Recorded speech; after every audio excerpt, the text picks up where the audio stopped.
Hello and welcome. In this video you will learn about a very important update to the Canadian Temporary Foreign Worker Program.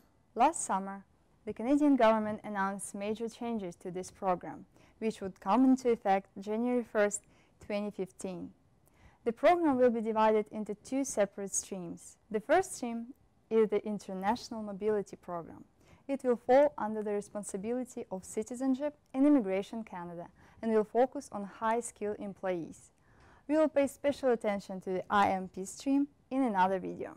The second stream is the new Temporary Foreign Worker Program, which will be the focus of this video.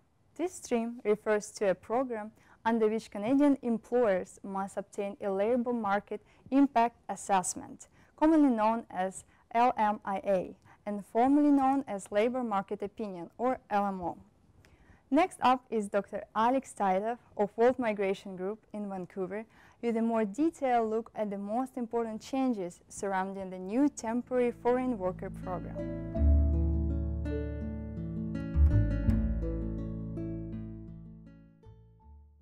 There are several changes that both Canadian employers and foreign workers must be aware of. The Labor Market Impact Assessment will include a review of all job records, including employment insurance records. Employers will now be required to report on the success of their plan annually during each LMIA reapplication and to provide transition plan for short-duration occupations, that is 120 days or less. Processing time of LMIA applications for high-wage, high-demand, and short-duration occupations will be within 10 business days. And finally, there was a significant increase of fees for program access. The Labor Market Impact Assessment fee is now $1,000.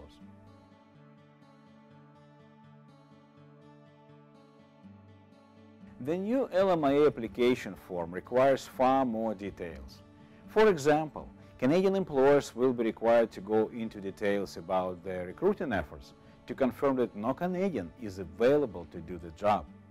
In the application, employers are required to list the number of Canadians who have applied for the job, how many were interviewed, and include detailed descriptions of why each Canadian applicant was not qualified for the position.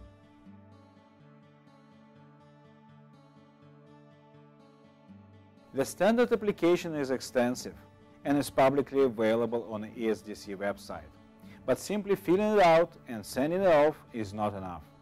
There are some critical factors that Service Canada officers consider when evaluating an LMIA application. For example, the application can be submitted only after a 4-week recruiting period, but an employer cannot interrupt the recruiting efforts until the application is considered and approved.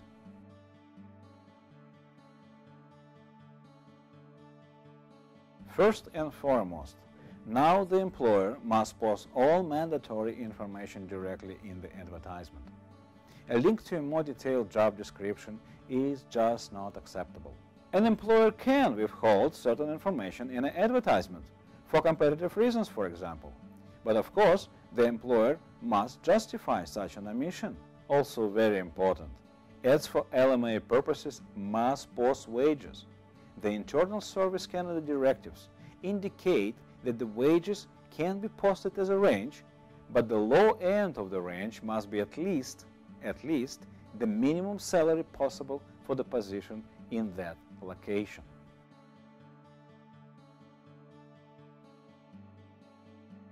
ESDC dictates that recruitment for LMIA applications needs to be carried out on the applicable government-run job bank, plus 2 additional methods.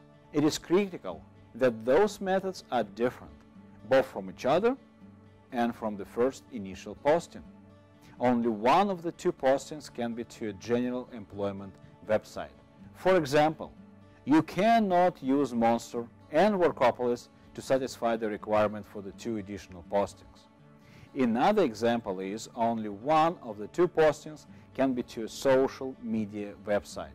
So post either on LinkedIn or Twitter, but cannot post to both.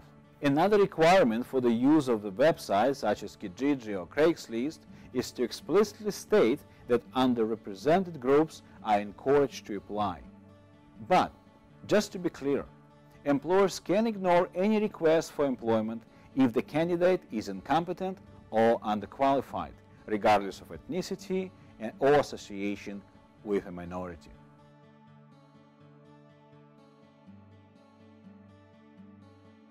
First of all, the ad must include the actual employer's name. Having said that, recruiters and headhunters can be considered as one of the additional methods of recruitment. However, hiring a recruiter does not alleviate the employer's responsibility to show strong recruiting efforts.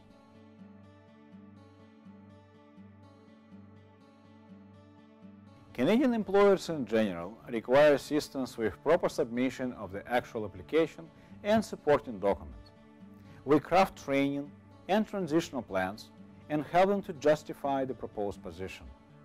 On the other hand, for foreign workers, we provide representation before Service Canada and CIC regardless of their personal and professional background.